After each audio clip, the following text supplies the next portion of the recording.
Dude, you've been on every channel on every network in the last Stop 24 it, Dan. You're the king of broadcast. Get out of here. I think you No, did no, like no. six of these, and No. you Well, you spent the you did entire you had a you spent killer the entire 24 last hours. weekend, pontificating on X on what's going to happen. But it has been pretty amazing. I mean, in 1 week, three people have had the top spot. Yeah, and it's created a lot of buzz and interest in the market. And so we've been brought in. I guess I talked to the New York Times, I talked to the Associated Press, I talked to CNBC in Asia. You did CNBC in the U.S. You did Yahoo Finance, and basically we asked the same question by everybody. Yeah. It's the same thing. And like I said, there's so much interest in this. So I'm going to just give my quick breakdown because I don't think this is a topic we need to spend a ton of time. There's a lot of our commentary already on the record here about this particular topic, Pat. But here it is. Nvidia is not on top because of its sales of GPUs. Just be very clear about that. And the reason there are investors that are confident and the reason that the analysts keep raising the price targets is because of what they've been able to accomplish from a full stack standpoint and then from a partnership standpoint. They basically built from top to bottom the entire AI layer, and then they've made every single hyperscaler and OEM bet the farm on Nvidia. And so if you look at how Intel gained market share early on with the CPU and the data center, it was saturation. And at the point after, even when Intel started to see more competition and see more flaws in what it was doing, it still took years and years and years to shed market. Yeah. So if you look at Nvidia, and first of all, you cannot assume they're gonna botch execution at some point. You have to assume they've executed well. They've got a yearly cadence. They're continuing to innovate. They're building libraries. They're building partnerships. They're building new capabilities like NIMs, right? Which is part of solving that private AI thing. That makes it more durable. Where I'm concerned, Pat, is the saturation they have with a small number of customers is incredible. I mean, it's so dense with like their five biggest customers. I do think like AMD and what they built with ROCm, the abstraction layers up with PyTorch, JAX, that you can do more development up there. I think some of the enterprise capabilities that we're seeing from companies like IBM and Red Hat to be able to do private AI and deploy it in containers using other hardware create some risk. I think pricing power, for NVIDIA's valuation to stick, they have to keep this pricing power and keep growing at this rate without much disruption. So it is possible, though. And that's the thing is like when people say, is it possible? Yes, it's possible. Are they number one? Pat, here's what I'm going to say. If I had to order these three companies, I put Microsoft at one. It's just so diversified between its consumer, its Copilot Plus, its Azure AI, its relationship with OpenAI, the software SaaS layer that they have, platform layers, Windows, the stickiness of the mass market and the devices, and then the productivity tools is just so big. Company's so well run. Apple, I think, obviously is where, I said something like Jensen will create AI and then Apple will make it consumable. What do I mean by that? The most basic consumption of AI in the apps will happen on people's iPhones all Yeah. day long.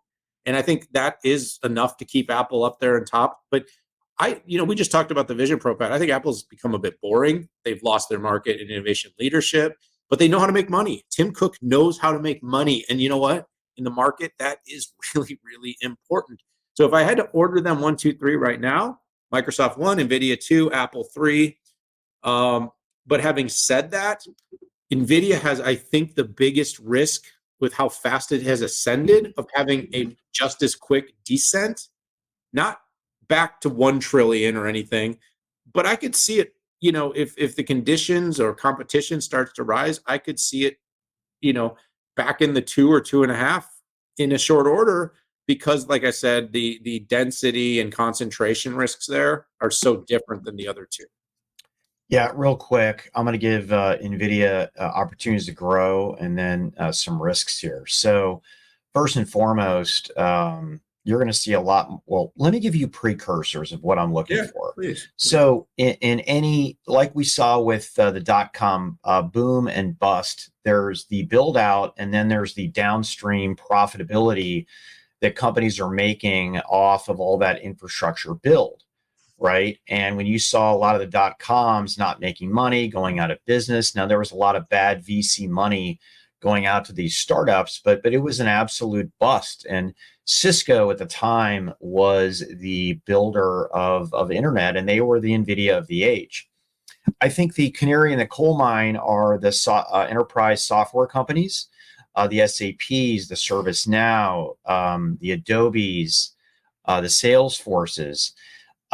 That's one. If they can't make incremental profit dollars on this, this thing collapses on itself. I love Uh, that you're saying this, dude. uh, Just there, no, I go. appreciate that. And then there's the consumer version of that, which are the Googles and the Apples. And then finally, you have the enterprises that develop their own applications on these, and they're trying to drive incremental profit dollars off that. If those don't all come together, they don't all three have to hit, but 2 out of 3 have to hit.